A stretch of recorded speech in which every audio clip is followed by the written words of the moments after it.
Jai Radha Madhava Kunja Bihari Jai Radha Madhava Kunja Bihari Gopi Jana Vallabha Girivaradari Gopi Jana Vallabha Girivaradari Yashodanandana Braja Jana Ranjana Yashodanandana Braja Jana Ranjana Yamuna Tira Vanachari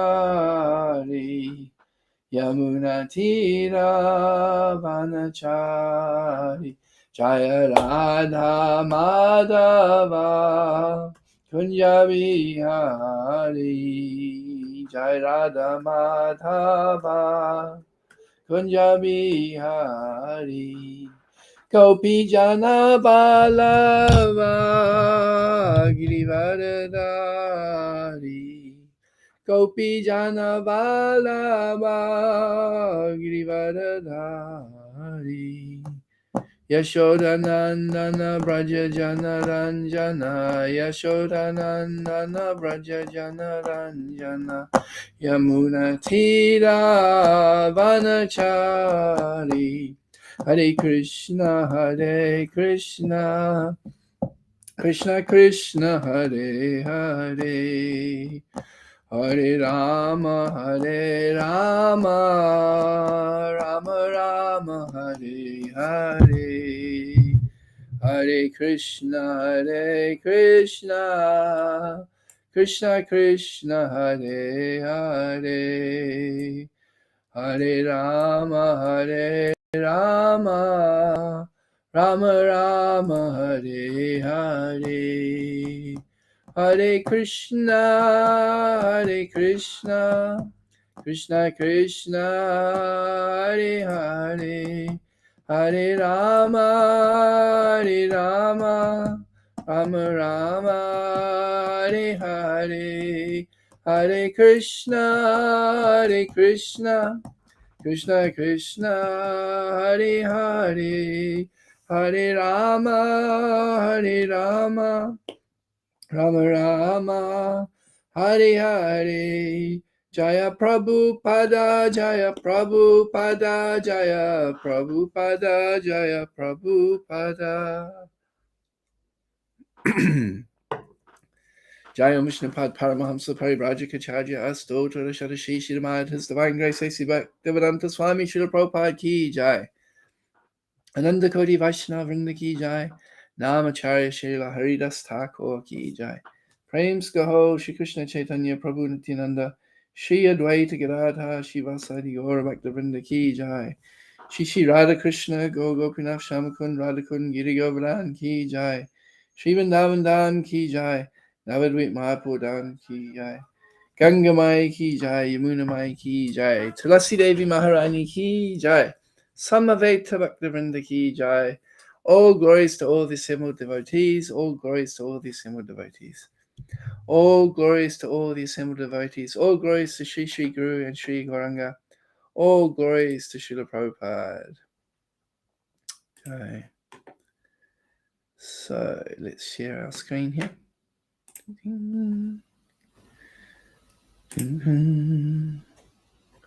So as we mentioned, we're reading from the Bhagavad-gita as it is.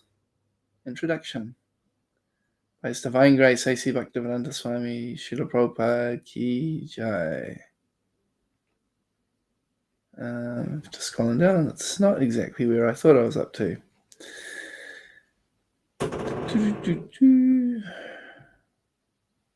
Okay, let me quickly search again. I'm not sure why this keeps... Oh, here we go. There it is. Yeah, here we go. Okay, yes. Just close the door, it's making noise.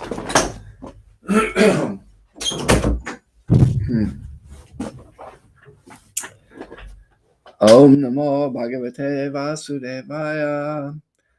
Om Namo Bhagavate Vasudevaya. Om Namo Bhagavate Vasudevaya. So this is the introduction from Bhagavad-gita as it is. Just looking at my scroll bar, we're about 2/3 down this introduction. Because I'm reading it online, it doesn't actually show the it doesn't show the numbers, the page numbers. So I just turn this thing off. It's a bit distracting. It's not going away. Oh. So this is Prabhupada's introduction. Yet man professes, maybe it's kind of continuing on, so let's just quickly recap what was mentioned in the previous section. In this way, we can see that no living entity is exempt from rendering service to other living beings, and therefore we can safely conclude that service is the constant companion of the living being, and that the rendering of service is the eternal religion of the living being. Yet man professes to belong to a particular type of faith with reference to particular time and circumstance, and thus claims to be a Hindu, Muslim, Christian, Buddhist, or an adherent of any other sect. Such designations are non-Sanatana Dharma. A Hindu may change his faith to become a Muslim, or a Muslim may change his faith to become a Hindu, or a Christian may change his faith, and so on. But in all circumstances, the change of religious faith does not affect the eternal occupation of rendering service to others. The Hindu, Muslim, or Christian, in all circumstances, is a servant of someone. Thus, to profess a particular type of faith is not to profess one's Sanatana Dharma. The rendering of service is Sanatana Dharma.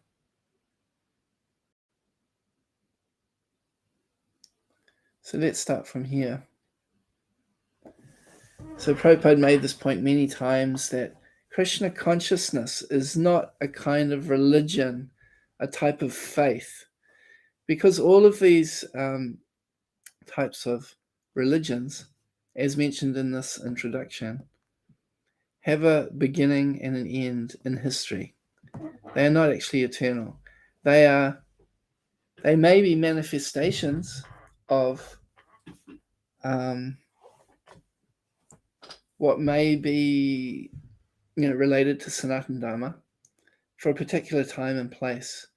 But if we can go beyond the superficialities and see the essential nature of Sanatana Dharma, it can help us to get free from the sectarian view that may often arise. Hare Krishna Bhaktivatsala Prabhu. Thanks for your message. And if anyone else who's listening would like to put a comment, it's encouraging to know who I'm talking to. And we'll understand a little bit about that in another paragraph. The value of association and its effect on our inspiration. So thanks for commenting, Prabhu. So sectarianism, this is an issue that comes up in society. It's actually mentioned in Bhagavad-gita that the mode of goodness emphasizes the oneness between people, and the mode of passion emphasizes the difference. So you can see today, people find many reasons to divide. I was watching a political commentary by Chris Luxon. He's the opposition leader in the parliament at the moment, and one of the questions was, there's so much division in society, what are you going to do to bring back the unity of our country?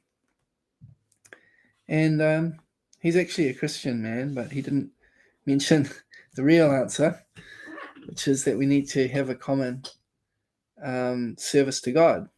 That is what will bring us all together. I'm trying to remember what his answer was, actually. But, essentially unity means when we focus on what is in common rather than what separates us and makes us different. And so even from a material platform, we can see that all right, so we have these different religions, Hindu, Christian, Muslim, whatever. What do we have in common? We all want to please God. Okay, well, let's take that. Whereas often you'll see that, oh yeah, but your idea of God is not the same. You're worshipping a false God. And then you haven't get into trouble. It was very interesting to see. I mean, I had the experience recently in Wellington. There was a program happening where there was many people gathered together from many, many different backgrounds, but they had some common cause. And the devotees were very prominent at that particular festival or that particular event. They were situated very centrally, and the chanting of the holy name was being heard continuously. Through all the waking hours, the chanting was being held. And whenever there was a main event, the devotees would be there and the chanting would be in the background. So it was very interesting to see how the people there responded. Because in the beginning, some people were like, oh, you're disturbing the peace. Stop your chanting. Unplug this. They tried to unplug the speaker and so on. But as time went by, people became to accept that actually, yeah, these people are us. We are, these people are not here to. They didn't have the feeling that we were there to convert anybody, which we weren't. We were there to create an auspicious Krishna conscious atmosphere, and to provide the facility for those who wanted to surrender to God. To help facilitate that. People picked up our mood of service. We were there chanting continuously to create an auspicious atmosphere. We weren't forcing anyone to join us, and we weren't sort of pushing it on anyone. We were doing it, and we were welcoming anyone who wanted to join. And we could see that the response was amazing. So many people, they didn't have many other things to do, and they naturally felt attracted to this chanting and the idea of connecting with the Supreme Lord, connecting with, the spiritual energy. And so people became attracted and joined in the chanting. And they were so attracted that even of all ages, and I was only there for a short time, but we had some children coming up to us in the morning at 8 o'clock. Oh, why haven't you started the chanting yet? We're waiting for you. Come on, when are you going to start? They're so eager to hear about this chanting, to participate, not just hear. It wasn't like the devotees were the only ones, so-called leading the chanting, but rather, Hare Krishna, Beverly, nice to see you here too. Thank you. Hare Krishna. And so everyone, so many people were attracted, and it wasn't just the devotees leading, but rather because we decided to stick with just the simple Prabhupada tune. Hare Krishna, Krishna Krishna, Hare Hare, Hare Rama, Rama Rama, Hare Hare. To stick with this very simple tune, then easily people were able to pick it up, and it would become stuck in their mind. And it allowed many people the chance to lead the chanting, and they were able to use different instruments. They brought their own instruments, and in this way, it was a feeling that we are all together. It's not like, oh, this is the Hare Krishna religion's program. It's like, here is an experience that everybody can participate in equally. And so this is how we were trying to develop this spirit of non-sectarianism and focusing on the main idea of Sanatana Dharma. And I see, because Beverly's listening, it reminds me when we had our first program in Gisborne at your house, and then Rocky was very attracted to playing the mridanga, and then there were so many children there that were just loving the chanting and the prasadam. It's actually an Ekadashi program, so we had to make all these special dishes. I remember it was I will never forget when we were cooking for that particular festival. We were cooking in our van, and we were deep frying these balls made out of tapioca and potatoes. And maybe we got the proportions a bit wrong, maybe too much tapioca or something, because what was happening is we were frying these balls and they were starting to explode all over the walls of our Sankirtan van. Yeah, I don't know why I remember that, but it was just one of those things to remember. But it was a very special program. I remember Abhay Charan sold a Bhagavatam set, to your family, and the rest is history, really. Such wonderful devotees have come from, from the lineage of Dawson, the grandsire from Gisborne, Beverly and Rocky and others. So anyway, nice memories. And again, it was the same spirit that we had in Wellington as we had at the program in Gisborne. We were there to become part of we weren't there to sort of push something on others. We were inviting people to participate in an experience. And in that experience, we all felt like we're part of one family. I'm trying to remember the Sanskrit. It's something like Vasudeva Kutumbaha, something like this. That the whole world is a big family when connected to the Supreme Lord. So this is the spirit that we were trying to develop. And of course, we were giving prasadam to everybody. And this is the spirit. This is what Sanatana Dharma. Sanatana Dharma is service. So ultimately, we want to serve Krishna, and then we want to do everything else connected to serving Krishna in the mood of service. And so when that mood is felt, then people are very receptive and reciprocate. If there's a mood that, we're trying to convert people or we're trying to manipulate people or something, then that's, not a very attractive mood. Just what's the next part? Yeah. And another thing I wanted to mention from my experience at that event is that, just a thought, because we know how Prabhupada encouraged devotees to create communities, particularly rural communities. And it's been a big challenge to be able to do that. And my experience in this event is that our traditional idea, or the way that devotees have generally tried to do things, is there'll just be a small number of devotees who are very strict. And they'll decide, okay, we're going to buy some land and we're going to develop the property, and hopefully others will be attracted and the numbers will grow. So that's perfectly valid and a good approach. It maintains the purity of everything. Another approach based on the experience at this event is that if you can become part of a community and become a very central part of it, and when you can contribute and serve that community, then it's natural that the people in that community will want to also reciprocate and support you. This was what this event was like, that people were just naturally giving whatever was needed to everybody else without any, sense of wanting anything back. It was sort of like a selfless giving mood.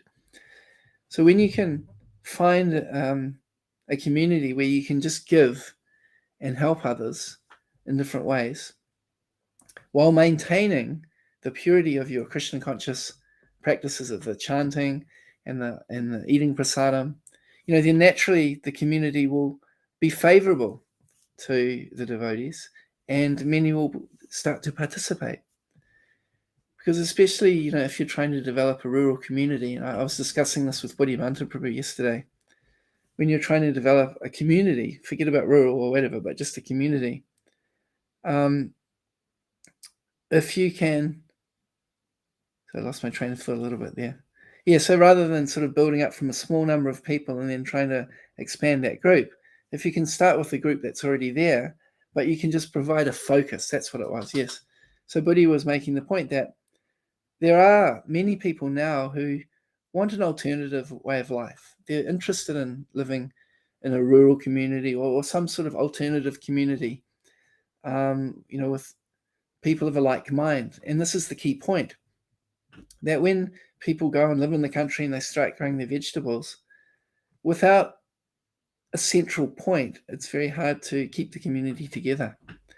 So this is where the devotees can provide what's missing. They can provide knowledge about Krishna. They can provide community activities connected around hearing about Krishna and serving Krishna. And in this way, it provides a focal point for the community, and it provides a spiritual aspect to the community, which is very attractive. And, this is what we found in the recent event, is that, there was a common goal for sure in the event there. But when you add that spiritual element, people could feel that, there's something more to this. And ever since then, people have been in touch. How can we get in touch with the Hare Krishnas? I'm missing the chanting. I'm missing the prasadam. I'm missing that experience. That there was something special about it. So that was just a few thoughts about how we can avoid sectarianism, and also how we can participate in communities in a way that we can attract people to Krishna consciousness, and sort of integrate ourselves into a community without compromising our principles. At that event, people were doing, eating meat and other things which are not according to our principles. But as long as the devotees were very strict in following their principles, naturally it, brings people closer to Krishna consciousness. All right, so now, Abhay Charan Prabhu always has very thoughtful comments. I'll see if I can share this. It's not showing the whole thing, but I'll read what we can see, and then I'll read it again. So it says that all religions eventually slip into sectarianism. Even our ISKCON does this. Tiny example. Prabhupada changed Bhaja Sri Krishna to Jai Sri Krishna to differentiate from another group in Vrindavan at that time. Okay. My own experience is our ISKCON is extremely sectarian by definition. ISKCON distances itself from every Vaishnava organization, even to the extent in criticizing these sister organizations. A fully non-sectarian devotee is a rare personality. Yeah, certainly true. It's interesting. It's understandable in the beginning of the Hare Krishna movement that Prabhupada, told his devotees, don't go to any other swamis or gurus, even my godbrothers, Prabhupada would say. Because if they say one thing different, then you might get confused and, it won't be helpful. And we can understand, especially that in the early days when devotees were just beginning to understand the philosophy, that there's great potential to be misled. And certainly in Prabhupada's presence, what need is there to go elsewhere? Of course, Prabhupada never told us to be offensive to anyone else. And, we always should show respect to all people, all living beings, particularly those that are showing a desire to serve the Lord, serve Krishna, serve God, and especially those who are, from our Gaudiya Vaishnava family. It's very interesting that often our biggest criticism and our most emotional resistance is to those who are the closest. For example, like what you're sort of sharing here, Prabhu, is that we may be very eager to, praise, a politician, someone in the government, or someone from another religion, like, the Anglican priest, or, someone that's distinctly different from, a Hare Krishna ISKCON member. Whereas if there's someone in ISKCON, has a different understanding, like, you have these different divisions within ISKCON, like, did we fall from Vaikuntha or did we not? Did we, how do we practice the parampara? Should each guru be like a guru in his own right, or should he just be a representative of Prabhupada, or different variations along those lines? Can anyone be a guru, or does it have to be a person who's fully self-realized? And how would we know who's self-realized? These types of things. So these controversies within our society become more divisive because they're closer. It's like if there's a fight within a family, if you feel it a lot more than if it's a more kind of theoretical discussion. Like now there's this conflict going on between Russia and Ukraine. And for someone who's in New Zealand that's never been to either country, I know people from both countries, but I don't really understand that conflict. So for me, it's very theoretical to understand who's right or who's wrong or what should be done. But when it's something very personal, even if it's a small thing, just like you're living in a temple and there's a conflict about, should we put the wall here or should we put the wall there? And it becomes so emotional. So yeah, it's quite interesting in that way that the ones that are the closest often fight in the most intense way. I don't know, the thought of domestic violence just comes to mind, that, you've got this man and woman that is so attracted to each other, but then at the same time, sometimes there's violence there. And yeah, it's a very interesting dynamic that goes on there. But anyway, yeah, just going back to your actual point here, that the challenge is having unity in diversity, that it's not like we all have to be exactly the same and all have to follow exactly the same philosophy. This is kind of like communism and impersonalism. Yeah, that's what it is, impersonalism. That there's only one right answer and only one way of doing things, and anybody who does something different is certainly deviant or something like that. It's a very narrow-minded point of view. And we can also see that the way that Prabhupada designed ISKCON is that he wanted it to be decentralized. He wasn't in favor of having, he created the GBC, certainly. And when we see his original intention for that GBC, it was to encourage people in the different centers to practice the core business of arising early in the morning, studying the scriptures, following the regulative principles properly, maintaining the key spiritual standards. That was really, what he described in the early days of the purpose of the GBC members, not to interfere in the individual affairs of the temples and that kind of thing. And so, we can see, even in New Zealand, some temples have a different view on different things, and so they follow things differently. And I think that's fine.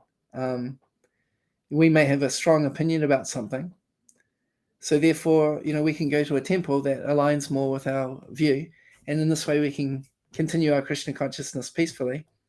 At the same time, we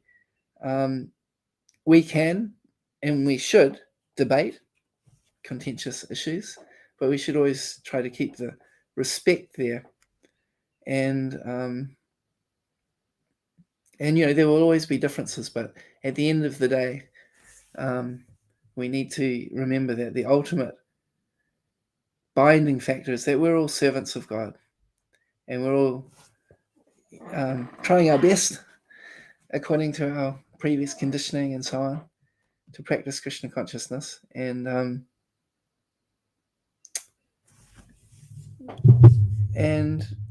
just accept that there will never be 100% agreement. And even Prabhupada mentioned that it's a utopian idea to think that devotees will always agree, that even in the spiritual world there's differences of opinion.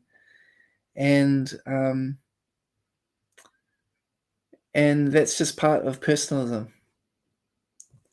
So I'll just read Abhay Charan Prabhu's, Bhaktivatsala Prabhu's comment. Hopefully it fits. Let's see. Mostly. And then we'll continue on, because there's another paragraph which is a point which I think connects to this. We can't avoid sectarianism in this material world. As everyone is an individual, they have individual opinions. Such varying opinions are the basis of sectarianism. Hence, this material world is relative. Only the spiritual sky is absolute and entirely free from any sectarianism. But even the spiritual world is not free from sectarianism. Like there's different camps of gopis. There's the right-wing gopis and the left-wing gopis, and they're kind of like competing with each other. So there is sectarianism in one sense, but it's perfected because the common goal is there of serving Krishna. And it just adds to the rasa of, this competition, who can serve Krishna the best. It just adds to the rasa of, trying to serve. So it's a very interesting topic, this unity in diversity. So let me continue, because Prabhupada makes some more interesting points here. Yes, this paragraph is really nice. Factually, we are related to the Supreme Lord in service. The Supreme Lord is the supreme enjoyer, and we living entities are his servitors. We are created for his enjoyment, and if we participate in that eternal enjoyment with the Supreme Personality of Godhead, we become happy. We cannot become happy otherwise. It is not possible to be happy independently, just as no one part of the body can be happy without cooperating with the stomach. It is not possible for the living entity to be happy without rendering transcendental loving service unto the Supreme Lord. So a couple of points here. The famous analogy that Prabhupada often spoke about, the parts of the body serving the stomach. Just like you take some nice food, gulab jamun, and you keep it in your hand, and the hand is trying to enjoy it. But how much enjoyment can a hand get from a gulab jamun? But when that gulab jamun is placed in the mouth, and then it is ultimately given to the stomach, then the whole body gets energy from that food for a while, and then probably feels sleepy, especially if it's a gulab jamun. Anyhow, so the hand can try to enjoy that food, or even when it's in the mouth says, right, I'm going to keep tasting this, but I'm not going to swallow.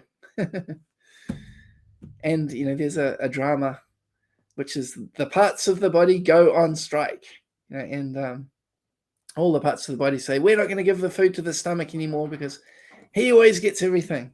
We're going to keep it for ourselves.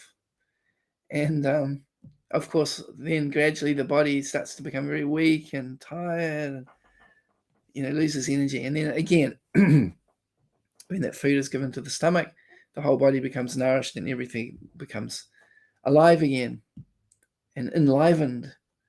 And each of the individual parts, is feeling satisfied. So this is what's happening in the world. As much as we are forgetting Krishna, or we're not performing yajna, as it describes in the 3rd chapter of Bhagavad-gita, if we're not giving back to Krishna the things he's provided to us, then we don't feel satisfied, because this is the process. Even from a material point of view, if we want to feel satisfied, if we want to have abundant food, we need to give it to Krishna. And through that sacrifice, he in turn provides abundance to our existence here.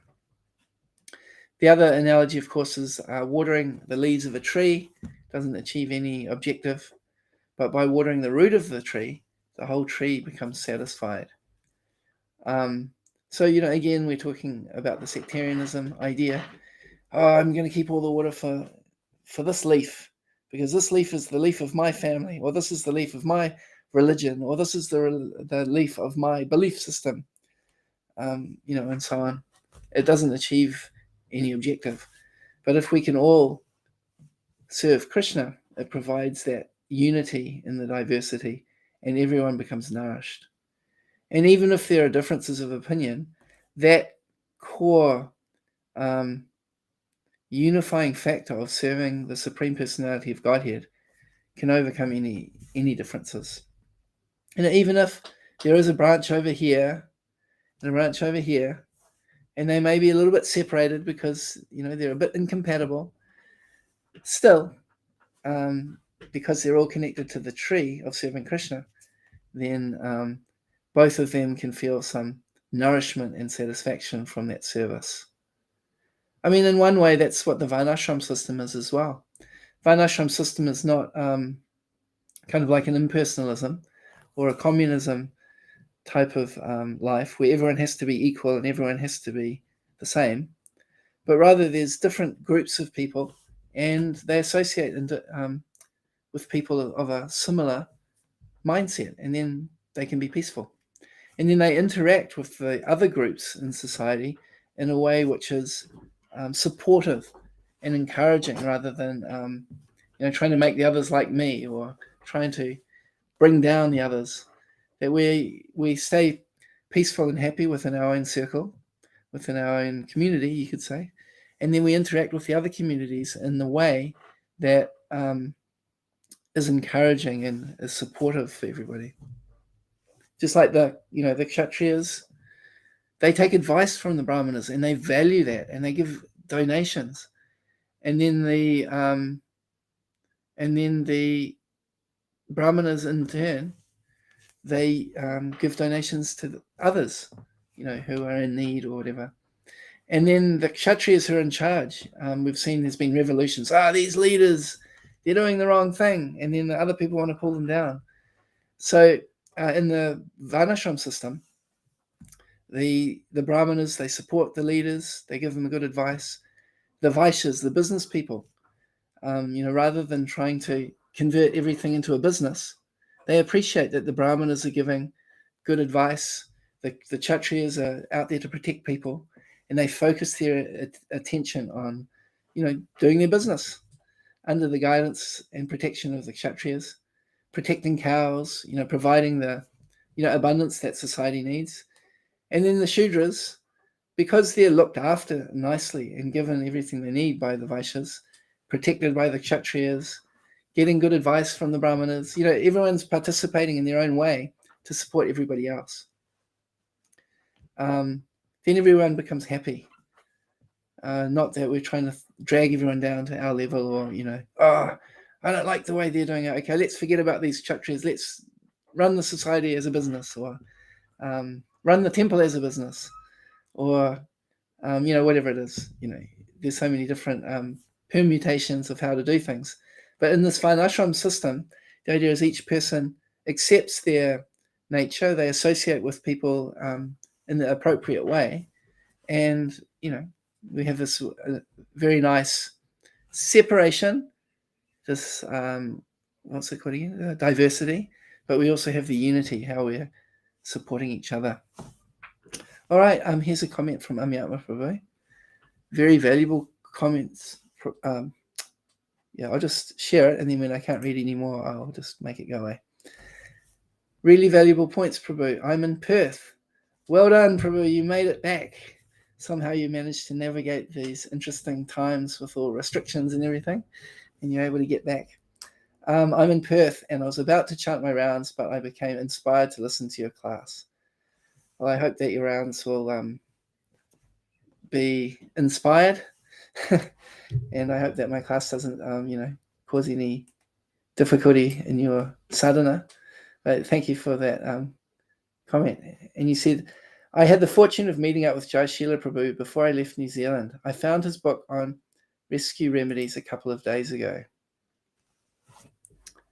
Very interesting. Yes. And I really appreciated the principle of dropping the blame.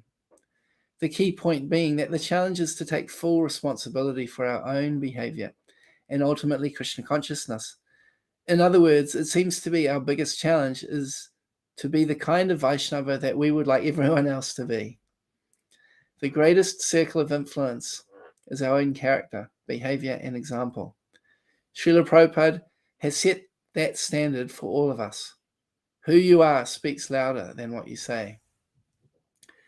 Very nice comment, Prabhu. I really appreciate that. I believe you're one of the first devotees who introduced me to the 7 habits of highly effective people. Or certainly we had many discussions on these topics. And this is one of the things that Stephen Covey speaks about a lot, is accepting responsibility. Yeah, I remember an example that Covey gave where this man was on a business trip and his wife kept ringing him up all the time. Oh, what are you doing? What are you up to? What are you doing? What's happening now? And he was getting really frustrated that she was just like checking up on him continuously. And so this conversation continued. Perhaps Stephen Covey was talking to this man or whatever. And he said, oh, so, why is your wife seems to be, quite concerned about what you're doing? What's the story? And he said, well, how did you meet your wife? Just tell me a bit of background. He said, well, I was on a business trip previously when I was married to my previous wife. And that's when I met my current wife. And that's how it all started. And so we can understand why the wife now would be concerned, because she's had experience of what this man gets up to on his business trips. And so this is exactly this quote here that Covey was talking about, that what you are doing is speaking louder than what you say. Or it's even said, sorry, I can't hear what you're saying because what you are doing is speaking too loudly, kind of thing. Or he also says that you can't talk your way out of a situation that you have behaved yourself into.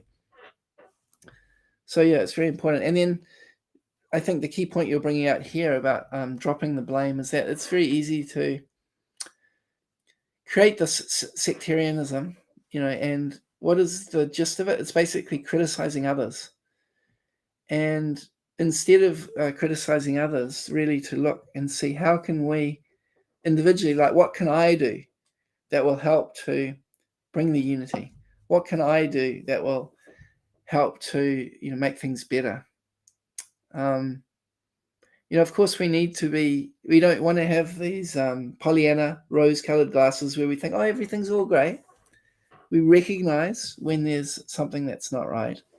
And then we see, what can we do to make it better? What responsibility can I take? And what actions can I take to make things improve? Because if we just stick at the level of noticing that there's something wrong and just criticizing, then that's certainly not constructive.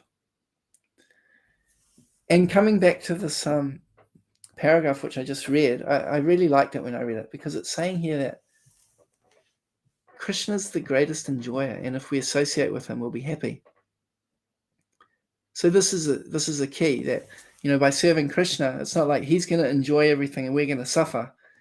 Like we hear these stories about these dictators or royal families in the past that did everything for their own enjoyment and didn't care about anyone else, that everyone was having to work hard and suffer and they were just enjoying. I think there was some statement at one point where one queen was told, oh, the people are starving, they need bread. And then she said, let them have cake. That she was enjoying her life and couldn't really care less that the other people were suffering. Also in Charles Dickens, we've got the Oliver Twist story where, Oliver Twist was punished because he asked for another plate of porridge, gruel, runny porridge, just basically oats and water. All he wanted was a little bit more food, just so he could, keep going. And he was punished. Meanwhile, back in the house of the owner of the workhouse, they were having these huge feasts of most extravagant, expensive foodstuffs, stuffing their face. So this is not Krishna's program. Krishna's the ultimate enjoyer, but the wonderful thing is that anybody who helps Krishna to enjoy becomes extremely happy also. I mean, the general principle is that if we associate with people, we become like them. So if you associate with someone like Krishna, who's totally non-envious, that was the difference, with, say, Krishna and these people in Charles Dickens, is that they were very envious. They hated these people. They didn't care for those people. They just wanted enjoyment for themselves. Whereas with Krishna, he wants everyone to be happy. So when we associate with Krishna, the greatest enjoyer, then naturally we become happy. And we can extend this also, that if we want to be happy, we should associate with people who are happy And that's how we become happy. And if we want to be miserable, associate with people who are miserable, people that are looking for the flies and the bees. This is also one of the points that is highlighted in the 5-drop rescue remedy formula that Jai Shila and Vimala created, the relationship rescue remedy formula. They talk about we should try to become like a bee, not like a fly. And if we associate with flies, people who are always looking for the fault and focusing on what's wrong rather than what's right, then we'll also create that mentality and we'll become unhappy. Whereas if we associate with people who are looking to do positive things, coming back to your point, Amyatma Prabhu, that if there's a problem, there will be problems, no doubt, and we should become aware of them. But if we can take the approach of, all right, so now that I've recognized this, what's the best thing that I should do? And take a positive approach to dealing with anything, that helps to create the positive state of mind. And if we can connect it back to serving Krishna and trying to make Krishna happy, then this is the key to happiness. So it means finding devotees that we can be happy around. So it's not the same for everybody. Sometimes we associate with people and we just don't really connect with them and we don't feel so inspired. That's fine. It's not a fault of theirs and not necessarily a fault of ours. It's just nature. But if we can find those that do inspire us, let's take up that association and find the association that inspires us to, take a positive approach to whatever situation arises. And finding those people who inspire us to serve Krishna and to please Krishna. So I'll end here. If there's any other comments or questions, you have a few moments to add them here. And I, again, would like to appreciate the devotees who've commented, Bhaktivatsala Prabhu, Bev, Abhay Charan Prabhu, and Amayatma Prabhu. Thank you very much for commenting. It just makes it a lot more interesting and it gives food for thought. It helps to, churn the topic much more than if I just speak from my own limited, thoughts and my own limited ideas. So again, thank you very much. And this is again coming back to this paragraph about enjoyment and happiness. When we can find that association of people who can enliven us by provoking or stimulating interesting discussions connected to Krishna, this is one way that we can certainly become enlivened in our Krishna consciousness. So I very much appreciate, the association that devotees have. And when I'm giving a class, it really does enliven me and broaden my way of thinking by hearing, the comments that you make. It's very much appreciated. So Abhay Charan Prabhu, Bhaktivatsala Prabhu, Amyatma Prabhu, thank you very much for your comments. And I look forward to your association again soon. Okay. And thank you, Amyatma Prabhu. Hare Krishna.